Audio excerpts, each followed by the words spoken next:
Atos, capítulo 23 e o capítulo de número 24. Os irmãos acharam? Amém? Vamos ser edificados então só pela leitura já, quer ver? Diz assim o texto: Paulo, fixando os olhos no sinédrio, disse: meus irmãos, tenho cumprido o meu dever para com Deus com toda boa consciência até o dia de hoje. Diante disso, o sumo sacerdote Ananias deu ordem aos que estavam perto de Paulo para que batessem na boca dele. Então Paulo lhe disse: Deus te ferirá, parede branqueada. Estás aí sentado para me julgar conforme a lei, mas contra a lei me mandas ferir? Os que estavam perto de Paulo disseram: você ousa insultar o sumo sacerdote de Deus?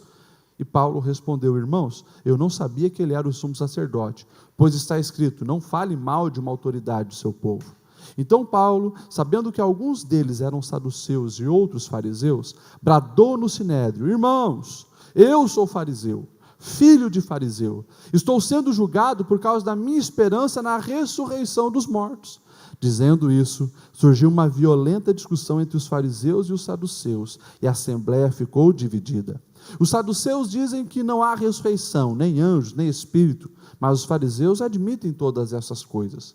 Houve um grande alvoroço e alguns dos mestres da lei, que eram fariseus, se levantaram e começaram a discutir intensamente, dizendo: não encontramos nada de errado neste homem, quem sabe se algum espírito ou anjo falou com ele. A discussão tornou-se tão violenta que o comandante teve medo que Paulo fosse despedaçado por eles. Então ordenou que as tropas descessem e o retirassem à força do meio deles, levando-o para a fortaleza. Na noite seguinte, o Senhor, pondo-se ao lado de Paulo, disse: coragem, assim como você testemunhou a meu respeito em Jerusalém, deverá testemunhar também em Roma. Na manhã seguinte, os judeus tramaram uma conspiração e juraram solenemente que não comeriam nem beberiam enquanto não matassem a Paulo. Mais de 40 homens estavam envolvidos nessa conspiração.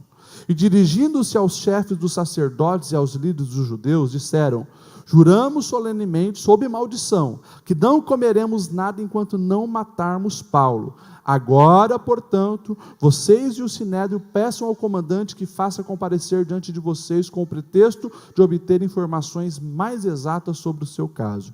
Nós estaremos prontos para matá-lo antes que chegue aqui.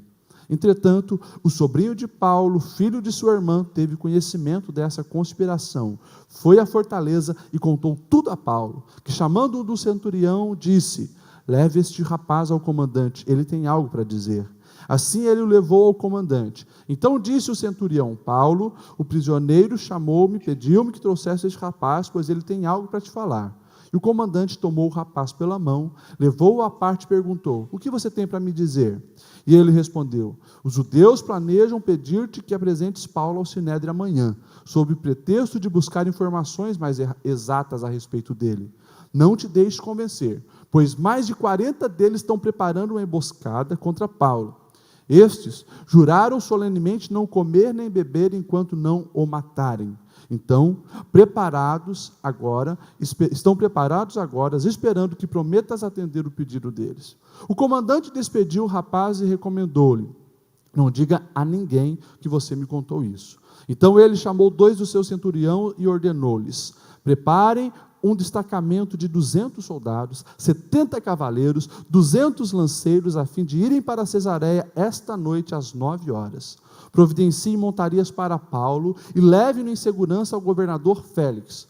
O comandante escreveu uma carta nesses termos: Cláudio Lísias, ao excelentíssimo governador Félix, saudações.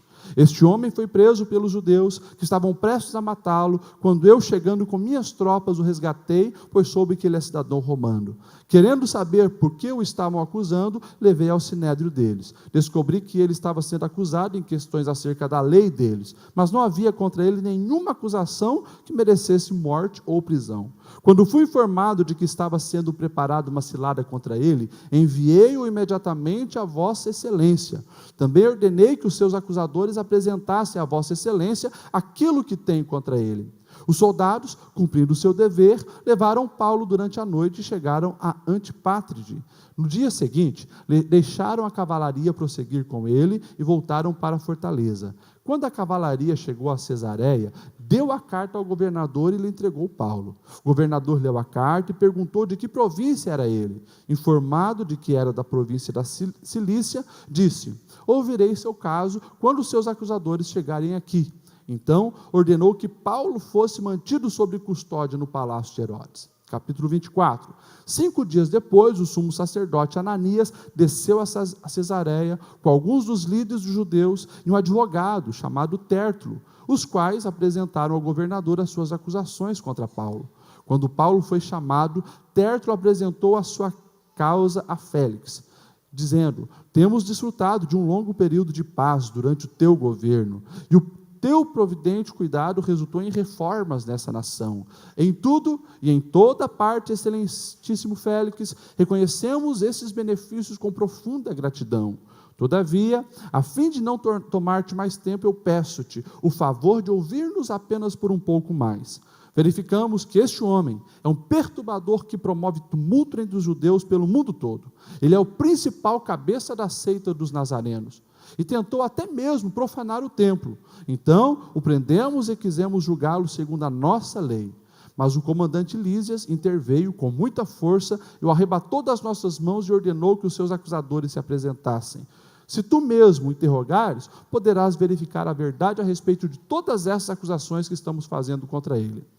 Os judeus confirmaram a acusação, garantindo que as afirmações eram verdadeiras. Quando o governador lhe deu sinal para que falasse, então Paulo declarou: sei que há muitos anos tem sido juiz nesta nação, por isso, de bom grado eu faço a minha defesa. Facilmente poderás verificar que há menos de 12 dias subi a Jerusalém para adorar a Deus. Os meus acusadores não me encontraram discutindo com ninguém no templo, nem incitando uma multidão nas sinagogas ou em qualquer outro lugar da cidade. Nem tampouco podem provar-te as acusações que agora estão levantando contra mim, que chamam seita. Confesso-te, porém, versículo 14, confesso, porém, que adoro o Deus dos nossos antepassados como seguidor do caminho, a qual que chamam seita. Creio em tudo que concorda com a lei e no que está escrito nos profetas, e tenho em Deus a mesma esperança desses homens, de que haverá ressurreição tanto de justos como de injustos. Por isso, procuro sempre conservar minha consciência limpa diante de Deus e dos homens. Depois de estar ausente por vários anos, vim a Jerusalém para trazer esmolas ao meu povo e apresentar as ofertas. Enquanto fazia isso, já cerimonialmente puro, encontraram-me no templo, sem envolver-me em nenhum ajuntamento ou tumulto. Mas há alguns judeus da província da Ásia que deveriam estar aqui diante de ti e apresentar acusações, se é que tem algo contra mim. Ou os que aqui se acham deveriam declarar que crime encontraram em mim quando eu fui levado perante o sinédrio, a não ser que tenha sido este. Quando me apresentei a eles, eu bradei: por causa da ressurreição dos mortos, estou sendo julgado hoje diante de vocês. Então Félix, que tinha bom conhecimento do caminho, adiou a causa e disse: olha, quando chegar o comandante Lísias, eu decidirei o caso de vocês. E ordenou ao centurião que mantivesse Paulo sob custódia, mas que lhe desse certa liberdade e permitisse que os seus amigos o servissem. Vários dias depois, Félix veio com Drusila, sua mulher, que era judia, mandou chamar Paulo e o ouviu falar sobre a fé em Cristo Jesus. Quando Paulo se pôs a discorrer acerca da justiça, domínio próprio e do juízo vindouro, Félix teve medo e disse: basta por enquanto, pode sair. Quando achar convenientemente, eu mandarei chamá-lo de novo.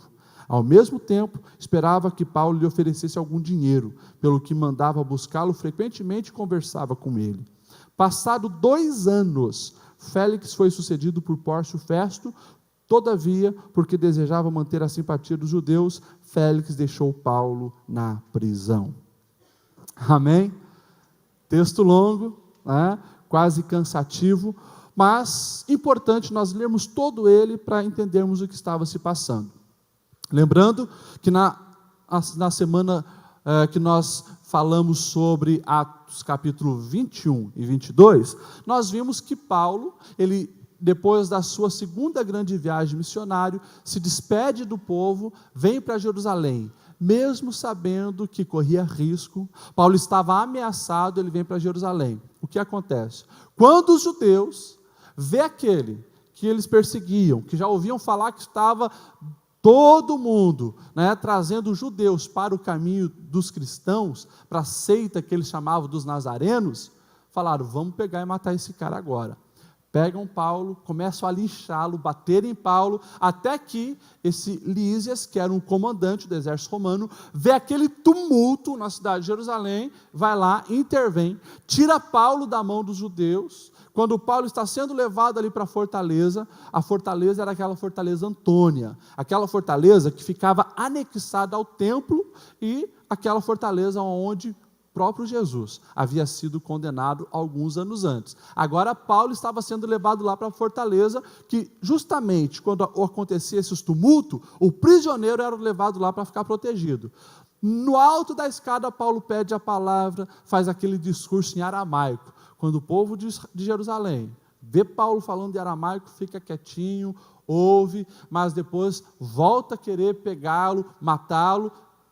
Paulo é levado então para dentro da fortaleza e depois então levado diante do Sinédrio, e aí começa o capítulo 23, ao qual nós lemos. Eu quero lembrar você que nós estamos nessa série, falando de Atos, mas nós estamos procurando as marcas de uma verdadeira igreja.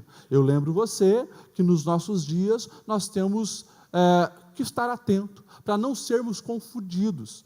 Desde lá de Jesus até os nossos dias, o nosso adversário tenta confundir o caminho certo, tenta confundir os seguidores de Jesus com distrações e também com heresias. Você vai ver que desde o início da história da igreja, houve heresias, e esses 2000 anos, a igreja está de pé, a igreja está fortalecida, justamente porque se levantou contra as heresias e defendeu a verdade.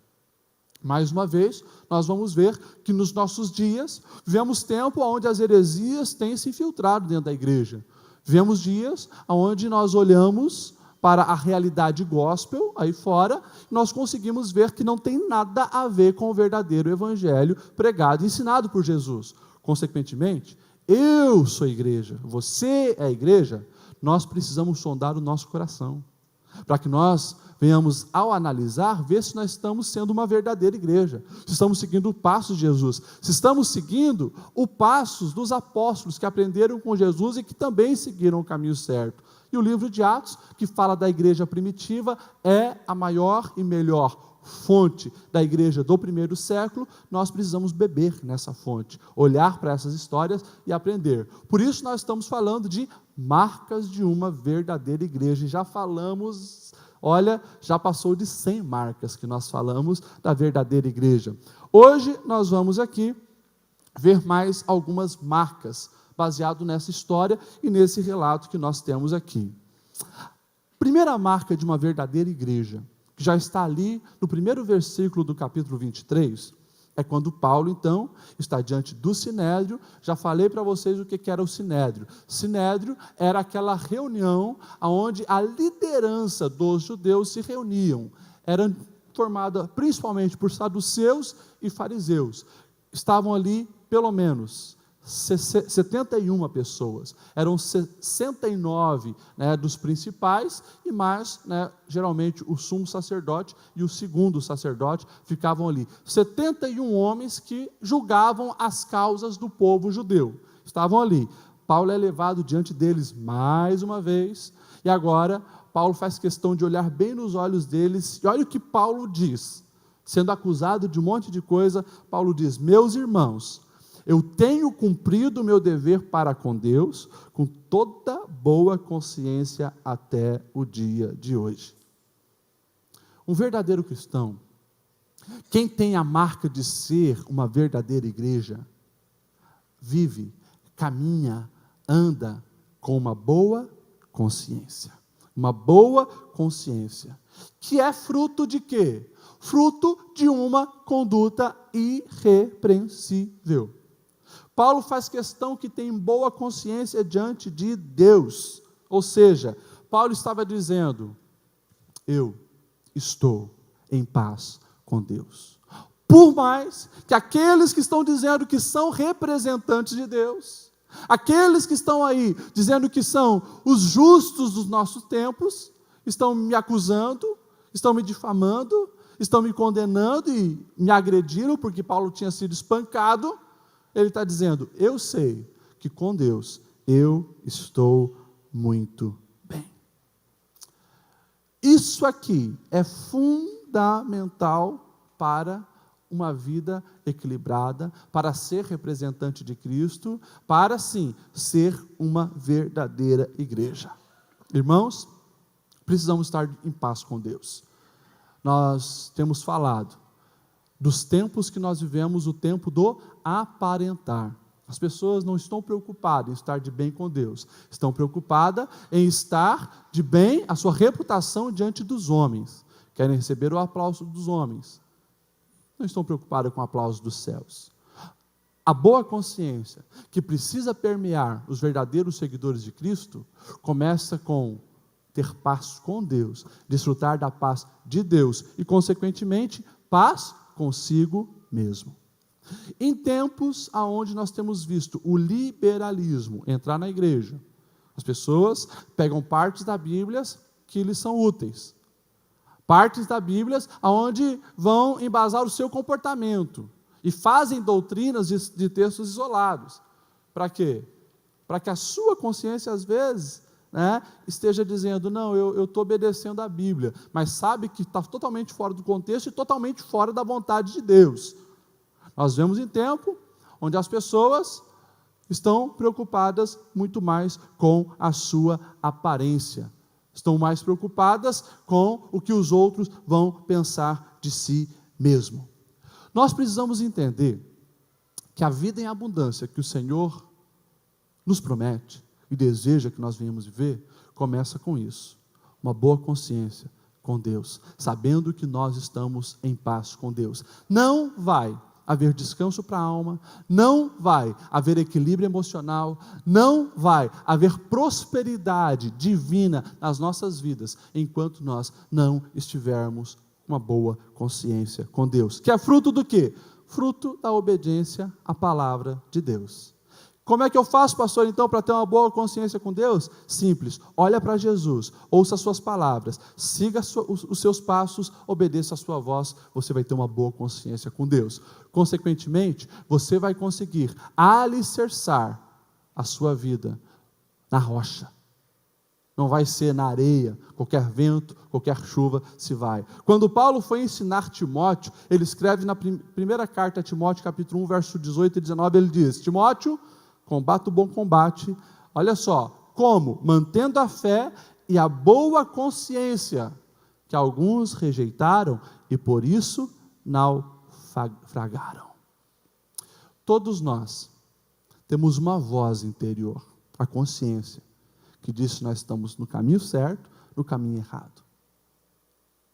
Nós precisamos deixar que o Senhor conduza o nosso caminho, a nossa caminhada, as nossas escolhas, que nós venhamos ter essa boa consciência. Uma má consciência, uma consciência que fica sempre acusando: você fez errado, você não devia ter feito isso. Não, mas ninguém vai descobrir que eu mexi naquele dinheiro que não era para mexer, ninguém vai descobrir que eu falei mal do fulano, ninguém vai descobrir que eu traí a minha esposa, ninguém vai descobrir que eu traí o meu marido, ninguém vai descobrir que eu fiz isso de errado. A tua consciência está ali acusando. A vida de aparência corrói a alma. Quando não se tem a boa consciência, a pessoa vai definhando de dentro para fora. E daí você começa a entender por que em 2016, por que no século 21, com a ciência avançada, com o conhecimento na palma da mão no celular, por que as pessoas precisam de medicamento para dormir. Porque o nível de suicídio não para de crescer. Porque a depressão está sendo uma das doenças que mais tem afetado pessoas no mundo inteiro. Não tem uma boa consciência. Vivem vida de aparência, sorriso nos lábios, foto bonita no Facebook, curtindo todo mundo, indo nos melhores restaurantes, vestindo as melhores roupas, procurando diversão em todos os lugares, viaja o mundo inteiro, procura assistir todo tipo de filme, todo tipo de série, mas o coração está vazio, porque não tem a paz de Deus, não tem paz com Deus, não tem uma boa consciência consigo mesmo. E daí, não vive a vida em abundância que o Senhor deseja para cada um de nós. Por isso, nós precisamos ter essa boa consciência, que Paulo já começa dizendo: eu tenho essa boa consciência. Quando Ananias, que era o principal, imagine, é o presidente do conselho do Sinédrio, ele era ali, o sacerdote. Quando Ananias vê essa frase saindo da boca de Paulo, dizendo que tem uma boa consciência, está super de bem com Deus, ele que se achava representante de Deus, na mesma hora diz: dá um tapa na boca dele. E alguém que estava perto de Paulo, vira a mão na boca de Paulo. É interessante a gente ver os frutos. Olha só o choque de caráter dessas duas personagens.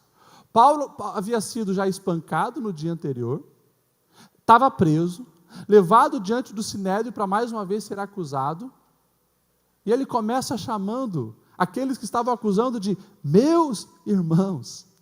Agora, o outro, que se dizia representante de Deus, esse sacerdote, estava ali incitando a violência, mandando alguém agredir Paulo, tendo um comportamento baixo, vil, de total desrespeito ao ser humano, choque de realidade, mas evidenciando o que estava no coração. E é interessante que quando nós olhamos para a vida de Paulo, para as falas de Paulo, para o contexto de toda a existência de Paulo, nós vemos alguém que tinha uma boa consciência, podia colocar a cabeça no travesseiro e dormir tranquilo, tinha feito a vontade de Deus, tinha dado o seu melhor para cumprir o seu chamado, uma boa consciência. Que eu e você possamos desfrutar dessa marca de uma verdadeira igreja, que eu e você possamos ter convicção que nós estamos aonde Deus queria que nós estivéssemos. Pastor, isso é algo sério e é algo difícil, sim. Mas nós precisamos ter essa boa consciência e lutar para que a vontade de Deus prevaleça na nossa vida. Fazermos aquilo que vem às nossas mãos, com esmero, com dedicação, amando a Deus e amando vidas. E assim, podendo sim, dizer como Paulo, tem uma boa consciência para com meu Deus. Segunda marca que eu vejo aqui, e quero citá-la, é justamente o respeito que Paulo tinha para as posições de autoridade. Paulo era gente como eu e você. E esse texto leva a gente a imaginar a cena. Paulo começa a dizer que tem uma boa consciência, o sacerdote Ananias diz, dá uma paulada na cara de Paulo, alguém bate em Paulo. Quando batem em Paulo, olha a reação. Paulo era gente de carne e osso como eu e você. Paulo fica tão indignado que ele diz assim: Deus te ferirá, parede branqueada. Estás aí sentado para me julgar conforme a lei, mas contra a lei me mandas ferir? Paulo ficou irritado. Paulo reagiu com as palavras: Deus te ferirá, parede branqueada. Já no primeiro pronunciamento de Paulo, já apanhou, e ele já depois soltou a sua indignação. Mas, olha o que diz o verso 4 e o verso 5. Os que estavam perto de Paulo disseram: você ousa insultar o sumo sacerdote de Deus? E Paulo respondeu: irmãos, eu não sabia que ele era o sumo sacerdote.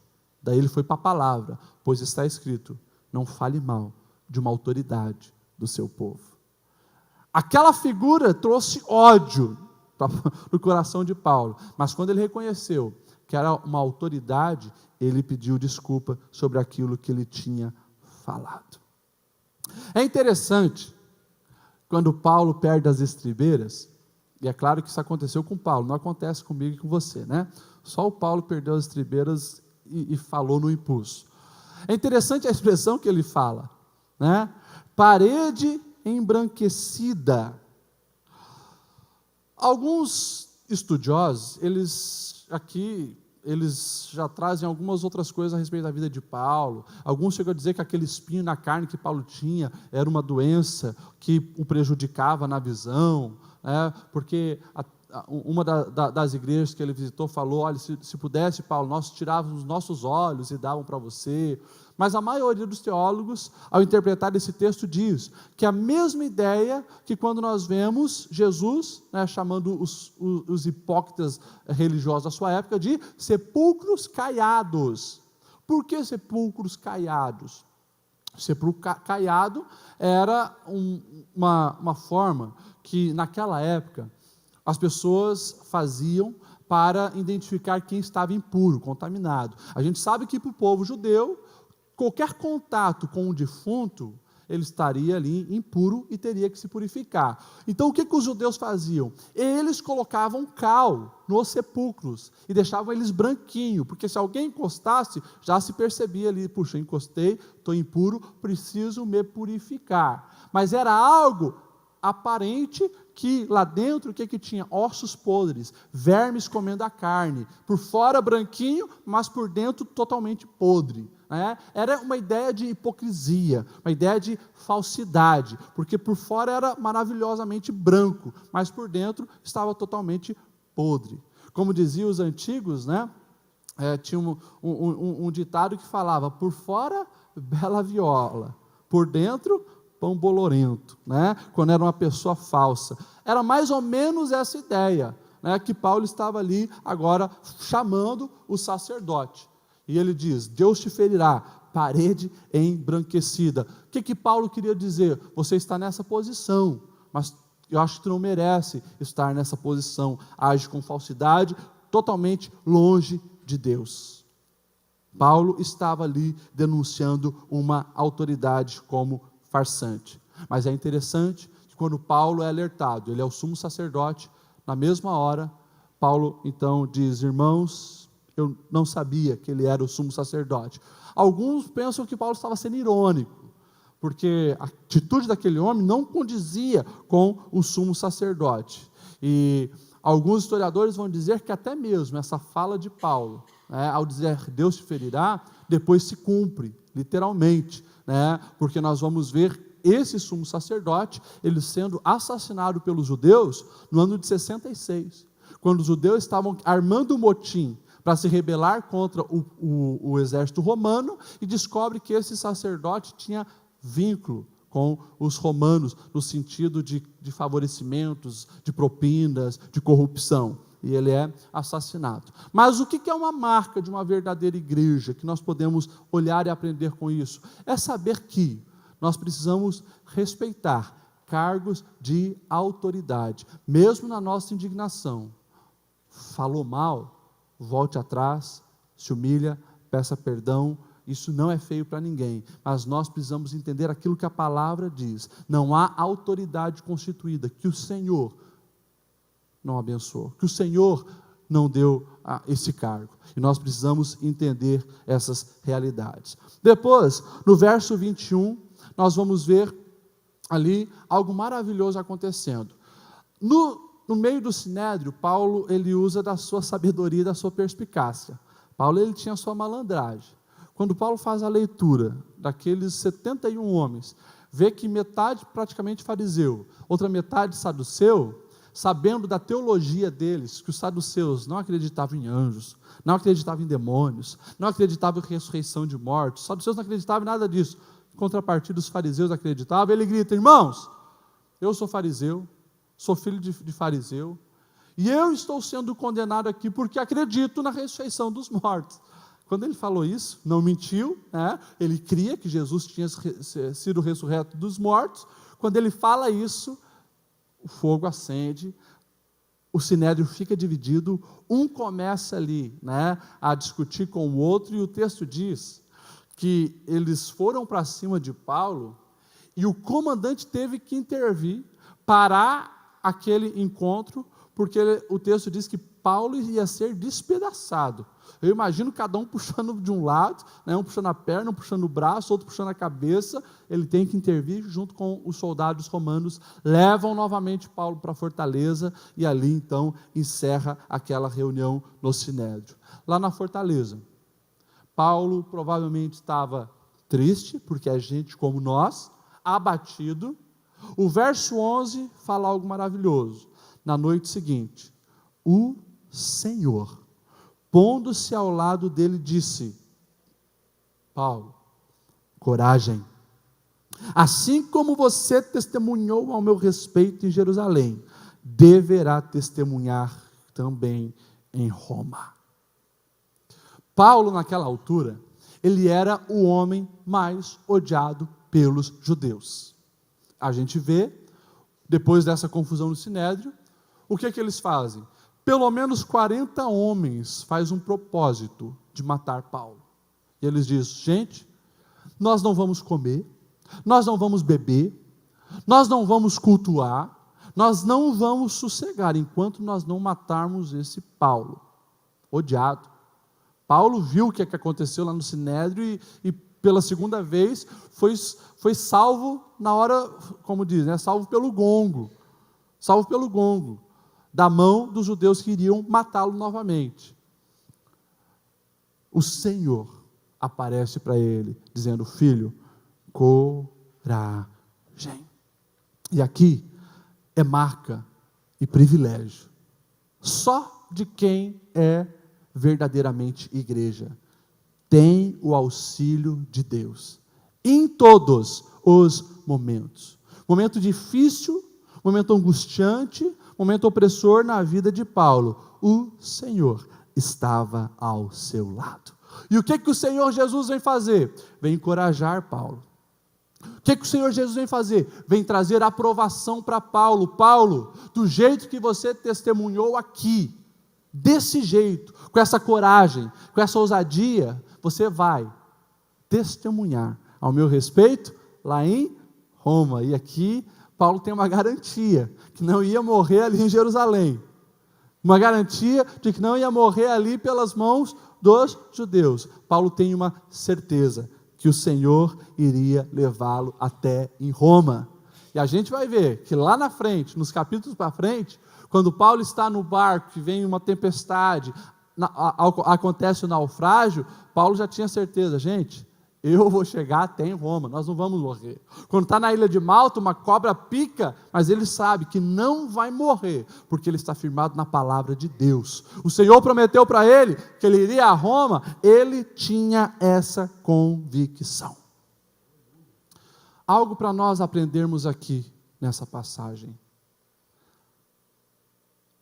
Não acreditem naquele velho ditado popular que diz: a voz do povo é a voz? Raramente. O povo estava odiando Paulo. O povo estava querendo matar Paulo. O povo estava difamando Paulo e mentindo, caluniando, inventando coisas para matá-lo. Era a fala do povo.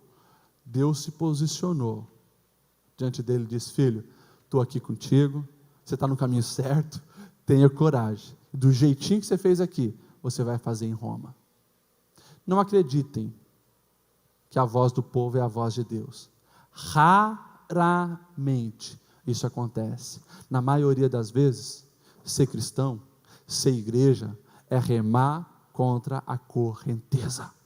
Na maioria das vezes, ser cristão é muitas vezes estar sozinho, cercado por gentes influenciadas pelo mal, e você ser ali, luz no meio das trevas, sal da terra. Nós somos diferentes, consequentemente, nós precisamos o que Deus está pensando, o que Deus está querendo. Não acreditem nisso. Raramente a voz do povo é a voz de Deus. Deixa a voz de Deus prevalecer na sua vida, mas tenha uma certeza: se você é igreja, você vai desfrutar desse privilégio, ter Deus contigo. As histórias da Bíblia estão aí para nos mostrar isso. E que coisa mais reconfortante, Tem algo mais reconfortante em saber que, independente se um exército vem contra mim, eu, com o Senhor, sou mais que vencedor? Eu, com o Senhor, sou a maioria? É Davi lá atrás entendendo isso, é o Sadraque, o Mesaque, o Abdenego, lá na Babilônia entendendo isso, sabiam que independente do tamanho do inimigo, a força do adversário, Deus estaria com eles. Pastor, o que nós podemos aprender com isso? Nós podemos aprender que quando nós fazemos a vontade de Deus, mesmo na dificuldade, mesmo quando isso custa a nossa vida, Deus se compromete de nos abençoar, de nos guardar e de não deixar-nos morrer até o tempo que Ele determinou. Na mente daqueles judeus, Paulo não passaria daquele outro dia. Armaram um complô. Mas no coração de Deus, Paulo viveria alguns anos. E a vontade de Deus prevalece. Seja igreja verdadeira. E você vai desfrutar desse privilégio, ter o Senhor contigo, até nos momentos de dificuldade. Depois, olha só, marca também de uma verdadeira igreja. É a gente poder desfrutar do agir invisível de Deus. O agir invisível de Deus. É lindo quando nós vemos o que eu chamo de cristocidências acontecendo nesse texto. O servo de Deus não pode acreditar em coincidências. Coincidências não acontecem na nossa vida porque nós sabemos que cremos num Deus soberano, que tem o controle de todas as coisas da nossa vida. O sobrinho de Paulo fica sabendo desse complô, desses 40 homens que estavam armados, não comeriam nem beberiam se não matasse Paulo. O sobrinho dele fica sabendo. O que ele faz? Vai lá na fortaleza e fala para Paulo. Paulo, mais uma vez, desfruta de uma cristocidência. Além do sobrinho ficar sabendo de um complô muito bem arquitetado, que provavelmente não deveria ter vazado, mas vazou. A cristocidência é que Paulo tem a simpatia, tanto do centurião que estava cuidando da jaula dele, quanto do comandante Lísias. E daí, quando essa informação chega para o comandante Lísias, é lindo quando nós vemos esse agir do Senhor. Deus cuidando dos detalhes da vida de Paulo. Deus levanta um exército para proteger Paulo. Deus levanta um exército romano, que não estava nem aí para o cristianismo.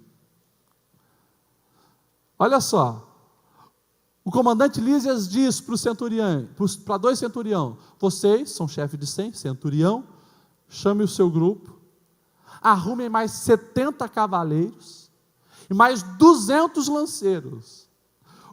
O nosso adversário tinha levantado 40 homens para matar Paulo. O Senhor levantou 470 soldados romanos para proteger Paulo e levá-lo com segurança até Cesareia. Deus faz coisas maravilhosas que nós não entendemos. O que nós podemos saber? Se estamos com o Senhor, não temos o que temer. Deus mexe com o coração de pessoas que nem o conhecem, que nem têm um relacionamento com Ele, para abençoar a vida dos seus. Por isso que Paulo já tinha entendido isso, quando começou a pensar a respeito da vinda de Jesus.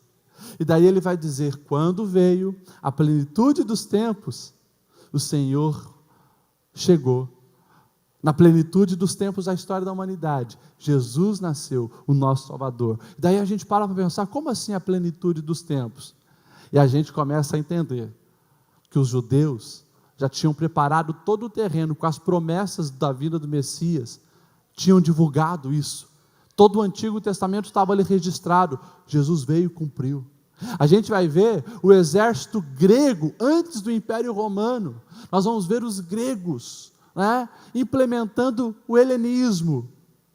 Alexandre o Grande nem imaginava que que ao implementar o helenismo estaria contribuindo para o cristianismo, porque ele fez uma língua universal, o grego. Quando Aristóteles ensinava aos seus pés Alexandre o Grande, falava para ele: olha, para você conquistar e manter as nações debaixo da tua conquista, mude a cultura. O que Alexandre o Grande fazia? Não apenas conquistava a terra, trazia toda a cultura grega. Consequentemente, quando Jesus veio, todo o império ali, ao redor do mar Mediterrâneo, falava o grego. Por isso, o Novo Testamento escrito em grego facilitou o acesso das boas novas para as pessoas. Já o exército romano e o Império Romano não se interessou em mudar a cultura grega. Deixou a língua grega sendo falada em todo ali o Mediterrâneo. Mas o que o exército romano queria? Conquista de terra. Queria o quê? Que as navegações fossem seguras, para que a comercialização acontecesse e eles tivessem dinheiro. O Império Romano estava preocupado com a política. Vamos construir estrada para que o comércio possa chegar até nas cidades e a gente ganhar dinheiro. Só que eles também não imaginavam que ao construir estrada, manter a paz nas estradas, manter a paz nos mares, estariam contribuindo para o cristianismo. Paulo vai falar que o mundo inteiro estava preparado para a vinda de Jesus, a plenitude dos tempos. Então ele sabia que o nosso Deus é soberano. Ele podia descansar nesse Deus. Ele podia descansar nesse Deus, que levantou um exército para que ele fosse protegido, não caísse na cilada dos adversários e pudesse chegar a Cesareia bem e protegido. Depois nós vamos ver, o texto então, falando desse envio que o comandante faz com esse exército, protegendo Paulo, e manda Paulo para um governador chamado Félix, na região de Cesareia. Segundo os historiadores, principalmente o historiador Tácito, que era um historiador romano, esse governador Félix, ele tinha sido o primeiro escravo que conseguiu chegar a governador de uma província, porque ele tinha um irmão que era amigo do imperador Cláudio e o indicou. Então, Félix tinha sido escravo, agora ele era governador de uma religião. Ele recebe Paulo e daí 5 dias depois chega um advogado, junto com os acusadores judeus, para tentar incriminar Paulo diante de Félix. E é interessante que o advogado fala um monte de palavras bonitas, elogia falsamente, rasgando seda ali na frente de Félix, porque Félix ele era terrível. Félix não era pacífico como esse advogado vai falar. Félix, quando ia controlar as rebeliões, não tinha piedade, massacrava o povo, mas o advogado chega dizendo: nossa, mas você conseguiu trazer paz, o seu governo é maravilhoso, o seu governo é fantástico, elogia um monte, daí começa a traçar acusações para Paulo.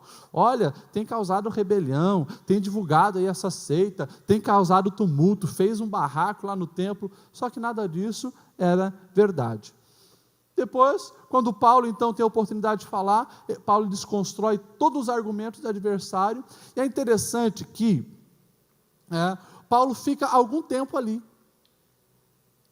preso com Félix, e Félix de vez em quando chamava. Certa vez estava a esposa de Félix, Drusila, e ele então chama Paulo para falar a respeito do cristianismo para eles. E aqui nós vemos mais uma marca da verdadeira igreja. O versículo 24 e o versículo 25, lá do capítulo 24, vai dizer assim: vários dias depois, Félix veio com Drusila, sua mulher, que era judia, mandou chamar Paulo e o ouviu falar sobre a fé em Jesus Cristo. Quando Paulo se pôs a discorrer, olha o que Paulo começou a discorrer: acerca da justiça, do domínio próprio e do juízo vindouro, Félix teve medo e disse: basta, por enquanto, pode sair. Quando achar conveniente, eu mandarei chamá-lo de novo. Eu acho isso aqui maravilhoso. E isso é marca de uma verdadeira igreja. Qual marca, pastor Lediel? Pregar a verdade, independente do público. Pregar a verdade, independente do público que está ouvindo. Paulo não camuflou a verdade do Evangelho, Paulo não distorceu a verdade do evangelho para querer fazer uma média ali com o governador Félix. Pô, vai que cola, vai que ele se agrada de mim, se eu falar do jeito que ele gosta, vai que ele me libera de ficar aqui preso. Paulo não fez isso. Quando nós olhamos um pouco de história romana, quando nós vamos para os historiadores, como Tácito e Suetônio acompanhou muito o governador Félix. E Suetônio fala absurdos desse cara. Félix era um homem extremamente violento, imoral, porque como ele tinha era escravo e se tornou governador, sabendo que todo imperador, rei, governador da antiguidade tinha, né, os seus harém, com muitas mulheres disponíveis, esse cara se tornou altamente imoral, fã de orgias, e ele era chamado, né, Suetônio chamava de o governador das 3 rainhas, porque ele teve pelo menos 3 casamentos arrumados politicamente, queria só aliança e poder, era um cara obcecado pelo poder. Um desses casamentos até era com essa Drusila, porque essa Drusila, ela era filha daquele Herodes Agripa I. Essa Drusila também não era flor que se cheirava, ela era casada com outro rei. Drusila, ela era casada com o rei Azizo, de um rei lá da Síria, e o Félix havia convencido ela para abandonar o marido dela e ir morar com ele. Ou seja, pensa num casal complicado, pensa num casal imoral, adúltero, e daí, olha só, vamos voltar ao que Paulo começou a falar para eles, quando foi chamado para falar de Jesus Cristo. Olha só os 3 assuntos de Paulo: justiça de Deus, tem certo, tem errado. Quem faz coisa errada vai ter justiça. Paulo fala de ter domínio próprio para um cara que não conseguia controlar a sua violência, não conseguia controlar os seus desejos sexuais. E Paulo fala do juízo vindouro. Um dia vocês vão dar conta diante de Deus de todas as coisas que vocês falam, fazem e vivem. Gente, tem que ter muita coragem, discernimento, compromisso com Deus e com a palavra, para mesmo ali sendo um escravo, mesmo sendo um preso, mesmo sendo condenado, vem o governador daquela localidade e Paulo não tem medo de falar a verdade. A verdadeira igreja prega a palavra, ama a palavra, compartilha a palavra, não negocia, não dá jeitinho, não distorce para ficar mais bonita, não. A palavra precisa ser pregada, independente do público.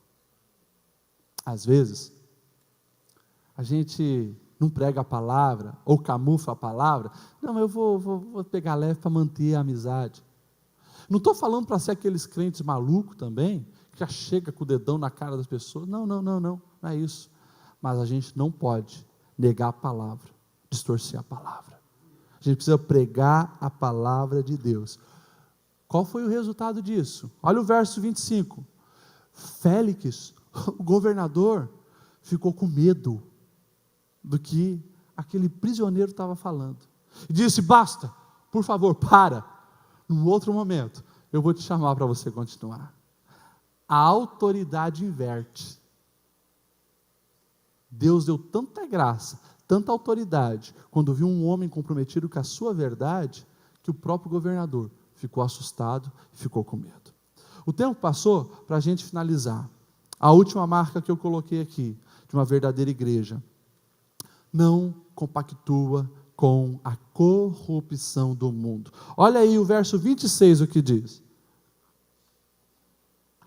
Félix, ao mesmo tempo, esperava que Paulo lhe oferecesse algum dinheiro, pelo que mandava buscá-lo frequentemente e conversava com ele.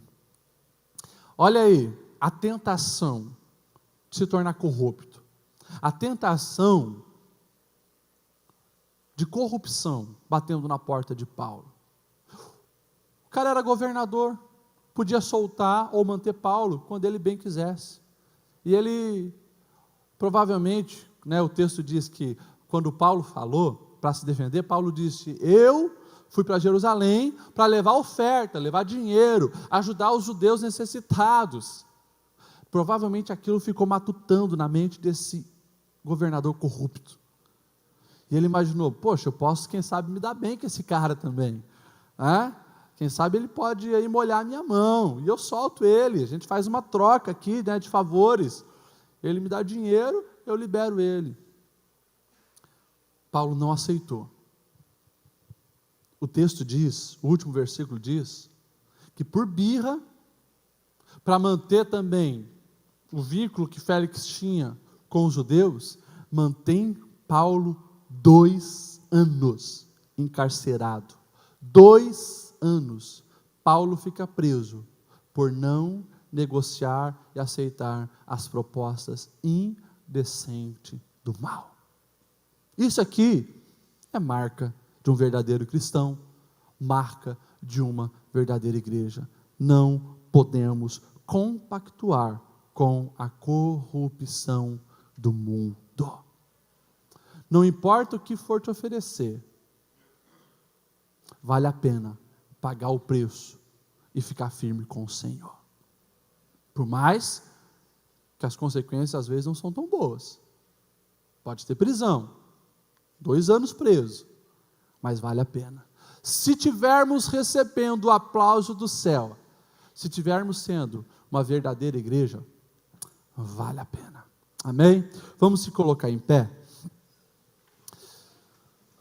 São marcas de uma verdadeira igreja. Verdadeiro cristão tem a consciência limpa, respeita as posições de autoridade, desfruta do auxílio de Deus nos momentos difíceis, desfruta do agir invisível de Deus, a soberania de Deus, prega a verdade independente do público e não compactua com a corrupção do mundo. Que o Senhor ache em mim, ache em você essas marcas. Que o Senhor nos ajude a nos fortalecermos e desenvolvermos aquilo que agrada o seu coração. Vamos ter aqueles 8 minutinhos de oração? Dobre o seu joelho, fale com esse Deus que te ama, que se importa contigo, que te chama para ser igreja nos desafios dos nossos dias. Se você não pode sentar, não tem, se ajoelhar, fique sentadinho mesmo, não tem problema. Mas vamos orar, vamos falar com Deus. Nós precisamos abrir o nosso coração para o nosso Pai.